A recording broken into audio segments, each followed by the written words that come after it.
A paz seja com todos os irmãos e ouvintes da Santa Palavra de Deus. Vamos dar continuidade hoje nesta meditação, hoje trazendo como título As Obras Perfeitas do Criador.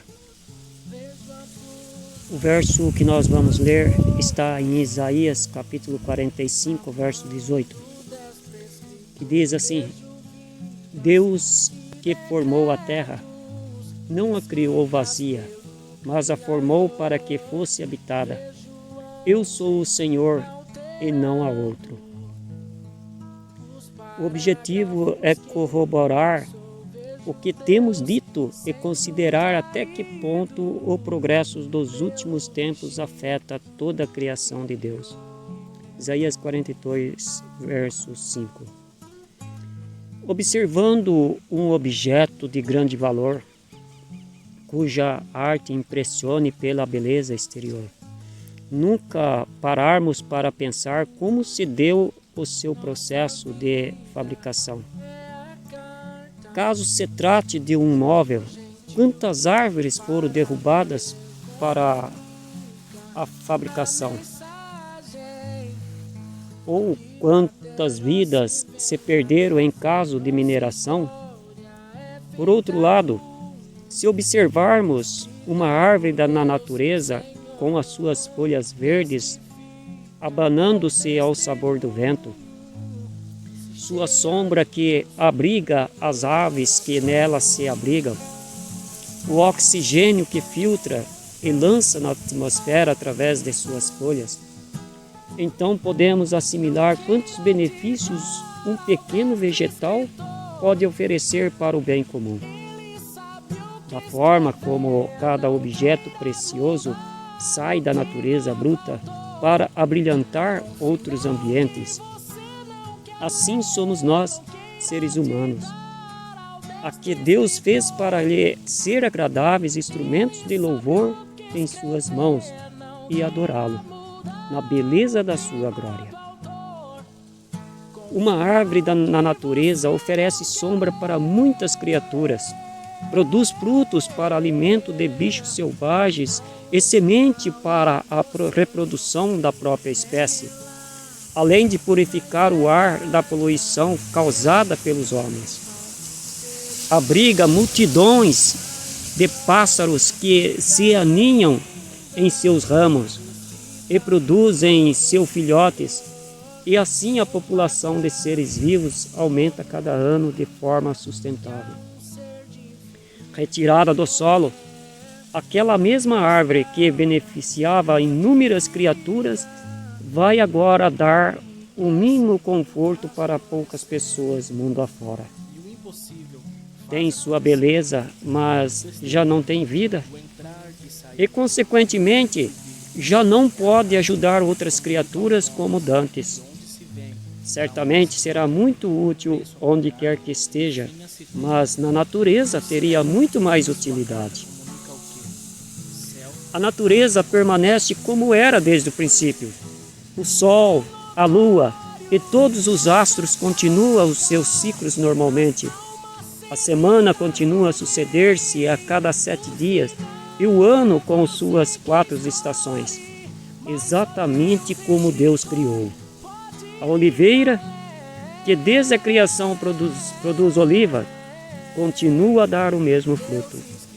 Os pássaros, os bichos selvagens continuam naturalmente. Sendo assim, por que o mundo está tão mudado em relação ao paraíso que Deus criou? A terra foi criada para ser habitada, como diz o texto áureo, não para ser vazia e inóspita. Mas o homem está destruindo-a, e isto provoca a ira de Deus. Apocalipse capítulo 11, verso 18 diz assim: E iraram-se as nações, e veio a tua ira, e o tempo de destruírem os que destroem a terra. A crença de que Deus vai destruir o mundo e criar uma nova terra, além de não fazer sentido, não tem base bíblica. Na natureza, tudo permanece como Deus criou. exceto o que foi corrompido pela ação do homem. Por isso, a mensagem de Deus é destruir os que estão destruindo a terra, e não a natureza que ele fez. Jeremias destaca quem de fato desaparecerá da terra. Jeremias capítulo 10, verso 11. Assim lhes direis: os deuses que não fizeram os céus e a terra desaparecerão da terra e debaixo deste céu. O diabo inspirou em Eva o desejo de ser igual a Deus, e ela deu ouvidos, desobedecendo à voz do Criador. O nome Eva em hebraico significa viver, ou seja, mãe dos viventes. Gênesis capítulo 3, verso 20. Assim, a geração de Adão herdou as consequências de seu pecado. Como de Adão, o homem herdou a natureza pecadora. Toda a natureza humana é propícia ao pecado. Gênesis 8, verso 21. Deus pôs o homem como senhor da criação, mas estabeleceu limites para a sua habitação. Atos 17, 26. E também pôs limite para toda a criação, mas o homem é o único ser que ousa desafiar o seu Criador. Ele lhes deu um decreto que não excederão. Salmo 148, verso 3 e 6. Jó 38, 11. Por que se arrependeu Deus de ter feito o homem?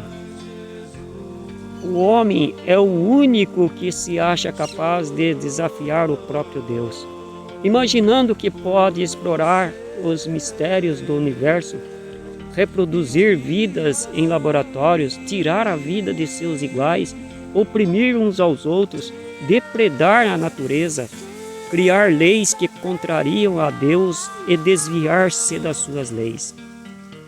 Faz tudo isso e ainda se queixa das mazelas da terra, por acreditar que Deus há de levá-los para morar no céu. De que se queixa o homem vivente? Queixe-se cada um dos seus pecados. Lamentação, capítulo 3, verso 39. Quem inspirou o desejo de ser igual a Deus e habitar no céu? São muitas as promessas de Deus, mas Ele nunca prometeu o céu para os homens.